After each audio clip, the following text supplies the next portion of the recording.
স্বরচিত কবিতা পাঠ করছি কার্তিক মান্না। কবির মনের কথা। আমি কবি কিনা জানি না, তবে কবিদের মতো লিখতে পারি,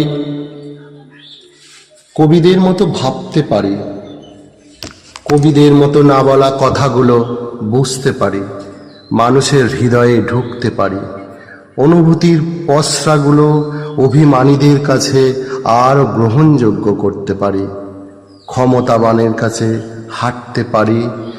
কবিদের কোনোদিন জিততে নেই, শুধু হাঁটতে হয় আর প্রয়োজনগুলো মেটাতে হয়। জানতেও দিতে নেই যে তোমার প্রয়োজন ছাড়া তোমার কদর নেই, তোমার দুঃখ জমা রাখার গণ্ডির শেষ নেই।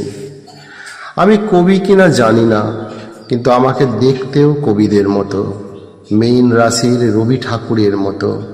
সারা জীবনের দুঃখ জমা রাখার ভাণ্ডার শত, তোমার দুঃখ প্রবেশের জায়গা কই, তোমাকে বোঝার লোকের অভাব কই। কবিদের শুধু হাসতে হয়, আর শতেক দুঃখ অবিরত হৃদয়ের কোণায় কোণায় পঞ্জীভূত সঞ্চারিত। কবিদের ভালো কথা বলতে হয়, মানুষের সমস্যার সমাধান করে দিতে হয়। কবিদের কাঁদতে নেই, অভাব জানাতে নেই।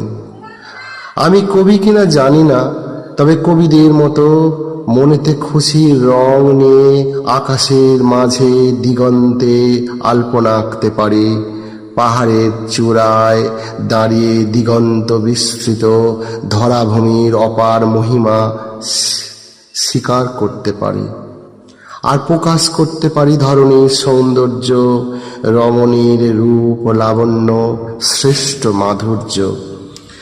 আমি কবি কিনা জানি না, তবে বর্ষার জলধারায় মন আমার খুশিতে টলমল, বজ্রনীনাদ মেঘের কাজলে হৃদয় মোর সিক্ত হলো। বারিধারা অবিরাম অবিশ্রান্ত কবিতাও এলো।